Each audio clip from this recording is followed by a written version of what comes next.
presented a conversational square. The front row was soon augmented and enriched by Lady Glenmire and Miss Jameson. We six occupied the two front rows, and our aristocratic seclusion was respected by the groups of shopkeepers who strayed in from time to time and huddled together on the back benches. At least I conjecture so, from the noise they made and the sonorous bumps they gave in sitting down. But when, in weariness of the obstinate green curtain that would not draw up, but would stare at me with two odd eyes seen through holes, as in the old tapestry story, I would fain have looked round at the merry chattering people behind me. Miss Pole clutched my arm and begged me not to turn, for it was not the thing. What the thing was, I never could find out, but it must have been something eminently dull and tiresome. However, we all sat eyes right, square front, gazing at the tantalizing curtain, and hardly speaking intelligibly. We were so afraid of being caught in the vulgarity of making any noise in a place of public amusement. Miss Jameson was the most fortunate, for she fell asleep. At length the eyes disappeared. The curtain quivered, one side went up before the other, which stuck fast. It was dropped again, and with a fresh effort and a vigorous pull from some unseen hand, it flew up, revealing to our sight a magnificent gentleman in the Turkish costume, seated before a little table, gazing at us. I should have said with the same eyes that I had last seen through the hole in the curtain, with calm and condescending dignity, like a being of another sphere, as I heard a sentimental voice ejaculate behind me. "That's not Signor Brunoni," said Miss Pole decidedly, and so audibly that I am sure he heard, for he glanced down over his flowing beard at our party with an air of mute reproach. Signor Brunoni had no beard, but perhaps he'll come soon. So she lulled herself into patience. Meanwhile, Miss Mattie had reconnoitered through her eyeglass, wiped it, and looked again. Then she turned round and said to me in a kind, mild, sorrowful tone, "You see, my dear, turbans are worn." But we had no time for more conversation. The Grand Turk, as Miss Pole chose to call him, arose and announced himself as Signor Brunoni. "I don't believe him," exclaimed Miss Pole in a defiant manner. He looked at her again, with the same dignified upbraiding in his countenance. "I don't," she repeated more positively than ever. Signor Brunoni had not got that muffy sort of thing about his chin, but looked like a close-shaved Christian gentleman.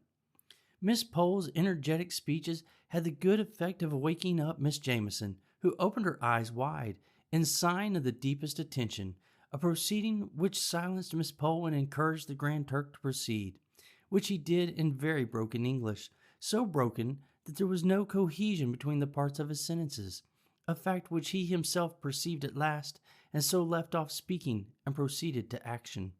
Now we were astonished. How he did his tricks I could not imagine. No, not even when Miss Pole pulled out her pieces of paper and began reading aloud, or at least in a very audible whisper, the separate receipts for the most common of the tricks. If ever I saw a man frown and look enraged, I saw the Grand Turk frown at Miss Pole, but as she said, what could be expected but unchristian looks from a Mussulman? If Miss Pole were skeptical and more engrossed with her receipts and diagrams than with his tricks, Miss Mattie and Miss Forrester were mystified and perplexed to the highest degree. Miss Jameson kept taking her spectacles off and wiping them, as if she thought it was something defective in them which made the legerdemain, and Lady Glenmire, who had seen many curious sights in Edinburgh, was very much struck with the tricks, and would not at all agree with Miss Pole, who declared that anybody could do them with a little practice, and that she would herself undertake to do all he did, with 2 hours given to study the encyclopedia and make her third finger flexible. At last Miss Mattie and Miss Forrester became perfectly awestrucken. They whispered together. I sat just behind them, so I could not help hearing what they were saying.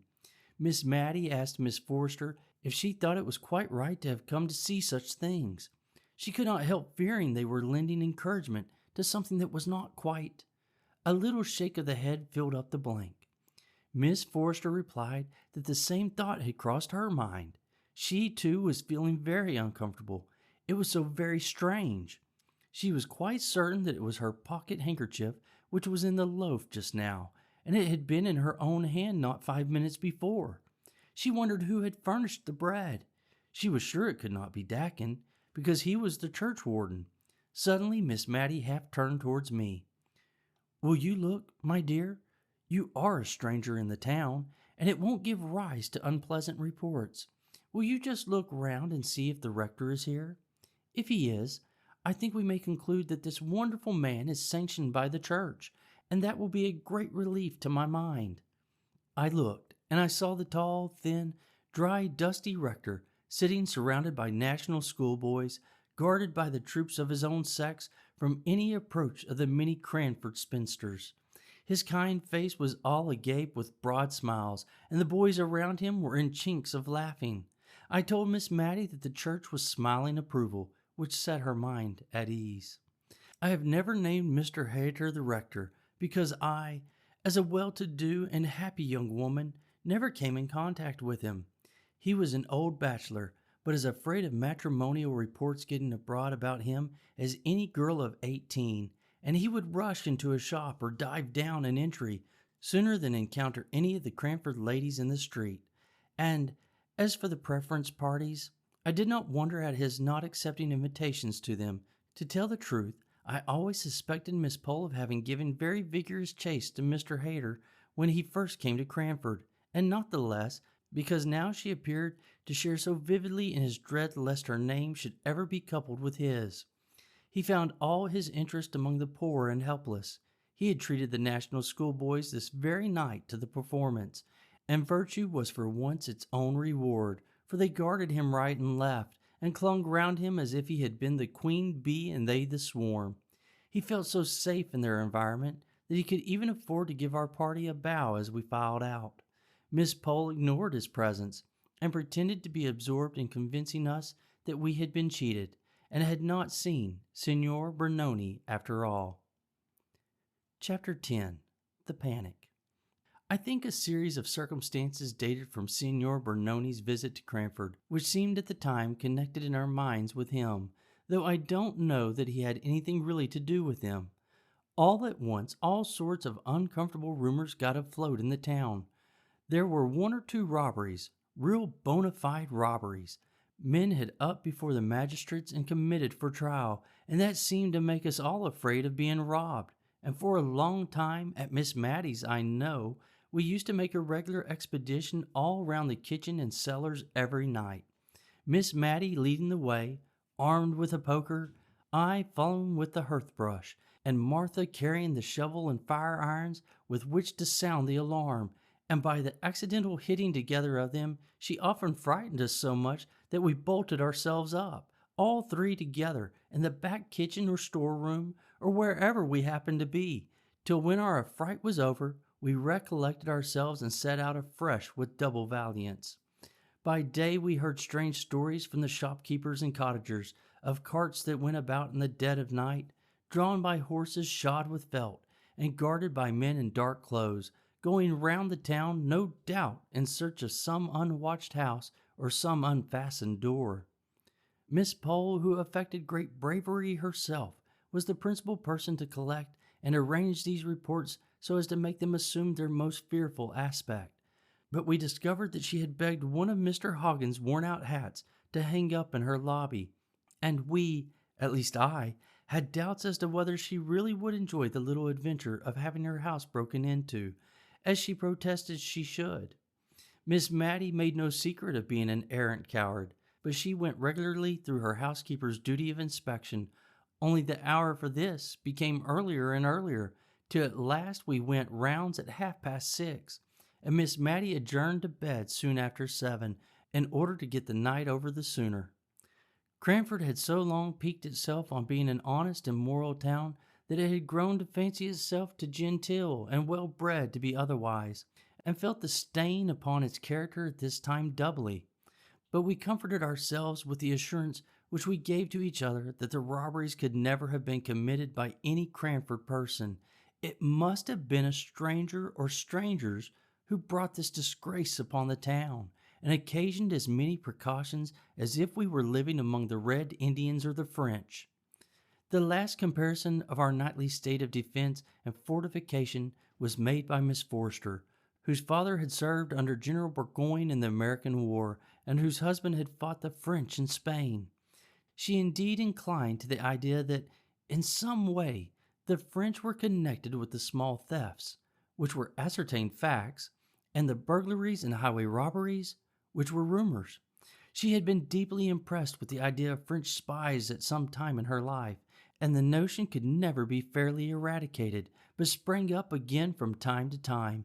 And now her theory was this: the Cranford people respected themselves too much, and were too grateful to the aristocracy, who were so kind as to live near the town, ever to disgrace their bringing up by being dishonest or immoral. Therefore, we must believe that the robbers were strangers. If strangers, why not foreigners? If foreigners, who so likely as the French? Signor Brunoni spoke broken English like a Frenchman, and though he wore a turban like a Turk, Miss Forster had seen a print of Madame de Stael with a turban on, and another of Mr. Denon in just such a dress as that in which the conjurer had made his appearance, showing clearly that the French, as well as the Turks, wore turbans. There could be no doubt Signor Brunoni was a Frenchman, a French spy come to discover the weak and undefended places of England, and doubtless he had his accomplices. For her part, she, Miss Forster, had always had her own opinion of Miss Pole's adventure at the George Inn, seeing two men where only one was believed to be. French people had ways and means which she was thankful to say the English knew nothing about, and she had never felt quite easy in her mind about going to see the conjurer.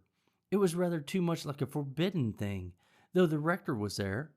In short, Miss Forster grew more excited than we had ever known her before, and being an officer's daughter and widow, we looked up to her opinion, of course.